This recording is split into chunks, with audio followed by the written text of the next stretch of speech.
कटिहार विधानसभा से महागठबंधन के उम्मीदवार वीआईपी पार्टी के सौरभ अग्रवाल ने किया नामांकन दर्ज। कटिहार विधानसभा 63 का चुनाव दिलचस्प हो गया है, जहां एक दिन पहले वीआईपी पार्टी ज्वाइन कर महागठबंधन के उम्मीदवार सौरभ अग्रवाल ने अपना नामांकन पर्चा दाखिल किया। आपको बताते चले कि सौरभ अग्रवाल बिहार बीजेपी चुनाव समिति के सदस्य सह विधान पार्षद अशोक अग्रवाल एवं कटिहार मेयर उषा देवी अग्रवाल के पुत्र हैं। अब यह देखने वाली बात है कि एक ही छत के नीचे बीजेपी और महागठबंधन का झंडा लोगों को देखने को मिलेगा।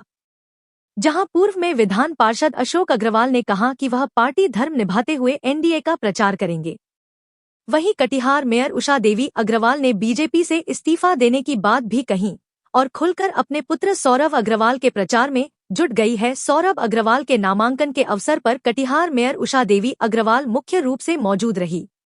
इसके साथ महागठबंधन के नेतागण, वीआईपी पार्टी के जिला अध्यक्ष, डिप्टी मेयर मंजूर खान एवं नगर निगम के कई वार्ड पार्षद सहित हजारों की संख्या में लोग इस नॉमिनेशन कार्यक्रम में शामिल हुए।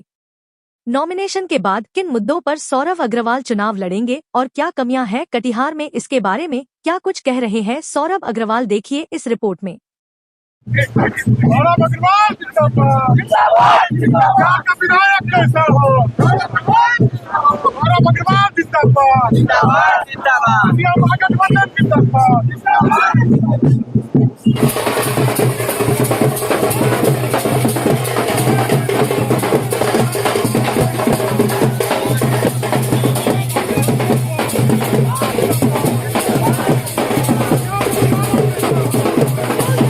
महागठबंधन से उम्मीदवार है, क्या मुख्य मुद्दे रहेंगे इस चुनाव में? कि मुख्य मुद्दा जो होता है वो शहरी विकास का होना चाहिए और लोगों का सम्मान के इसलिए होना चाहिए। लोगों को अपना आत्मसम्मान मिलना चाहिए।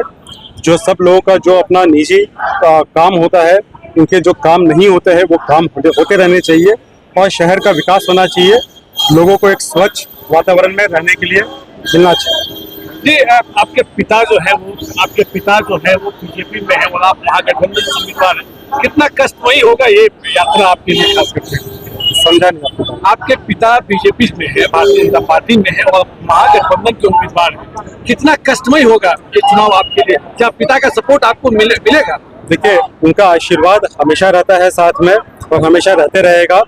बाकी जनता तय करेगी कि युवा नेता को चुनना है या 20 साल से जो चल रहा है उसी को चलने देना है।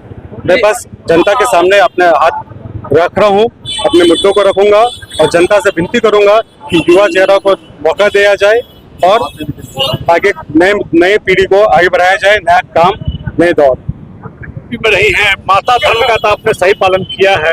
क्या कहेंगे बीजेपी से? आखिर क्या था जो बीजेपी से हटकर आप बेटे के साथ बोलिए? मुझे बीजेपी से कोई बैर नहीं था, लेकिन जब पुत्र ने ये निर्णय लिया तो मुझे पुत्र धर्म निभाना ही था दूसरे के साथ। क्या पिता भी निभाएंगे पिता धर्म का या वो राज धर्म? समय बतलाएगा, समय पर इस बात का खुलासा किया जाएगा। क्या कारण है बीजेपी पार्टी ज्वाइन करना पड़ा इनको? क्या काम रुका हुआ था कटिहार में? एनडीए है क्यों नहीं? आखिर एनडीए को छोड़ के महागठबंधन में आई? एनडीए ने हमको सीट नहीं दी, इसलिए हमने एनडीए ने आपको तवज्जो नहीं दी, इसलिए आपने महागठबंधन का नाम।